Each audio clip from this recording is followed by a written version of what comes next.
Hi students, आप सबका स्वागत है हमारे इस यूट्यूब चैनल पे PC point Ambernath born for IT में। और आज मैं आपको बताने वाला हूँ कि एक पावर पॉइंट का अगर आप प्रॉपर यूज़ करके कुछ अगर गेम डिज़ाइन करना चाहते हो तो बहुत आसानी से आप पावर पॉइंट का ही बहुत इफ़ेक्टिवली यूज़ करके कुछ गेम्स डिज़ाइन कर सकते हो। जैसे कि ये है जो स्पेशली जैसे हम लोग रैट माउस का गेम खेलते थे, वैसे ही यहाँ पे कुछ पावर पॉइंट के काफ़ी सिंपल स्टेप्स में कुछ गेम्स बनाए जा सकते हैं। जिसे देखते हैं हम लोग कि अभी ये माउस पॉइंटर का एक गेम है कि अगर आपको माउस पॉइंटर अगर प्रॉपर लेकर के एक जगह से दूसरे जगह तक अगर जाते हो, जैसे कि ये स्टार्ट पॉइंट है, यहाँ से लेकर के अगर आपको यहाँ पे फिनिश पॉइंट तक पहुँचना है तो आपको प्रॉपर माउस पॉइंटर को एकदम उस रोड से लेके जाना होगा, नहीं तो आप हार जाएंगे। सो यहाँ पे अगेन हम वापस से ट्राई करते हैं, मतलब प्ले करेंगे। तो ये आपको जिधर भी रोड दिख रही है आपको इसके थ्रू ही आगे जाना है। अगर आप इस रोड से थोड़ा भी साइड हटते हैं ऐसे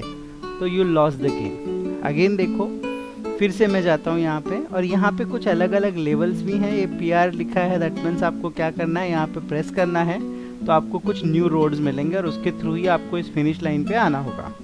मतलब ये बहुत ही सिंपल तरीके से बनाया गया गेम है। जैसे आप इस पर क्लिक करते हो कुछ न्यू रोड्स आ जाते हैं यहाँ पे, जिसका यूज़ करते हुए आप आगे जा सकते हैं। वापस यहाँ पे भी कुछ टिप्स टेक्निक्स यूज़ करनी पड़ेगी आपको। यहाँ पे क्लिक करने के बाद अगेन एक न्यू रोड ऐड हो चुका है और इस न्यू रोड का भी आपको यूज़ करना है, आगे जाना है। यहाँ पे अगर आप देखेंगे फिर से आप क्लिक करो, फिर से कुछ न्यू रोड आएंगे।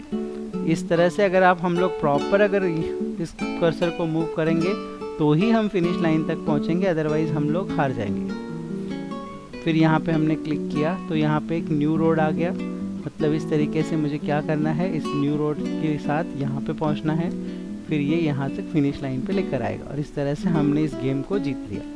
मतलब ये एकदम सिंपल सा गेम, और वो भी प्रॉपरली ठीक तरह से पावर पॉइंट का जिसको नॉलेज है वो आराम से इस गेम को बना सकता है। तो चलो ठीक है, आज के इस वीडियो में हम सीखते हैं कि इस तरह के छोटे छोटे गेम्स आप किस तरह से डिज़ाइन कर सकते हो और उसका मज़ा ले सकते हो।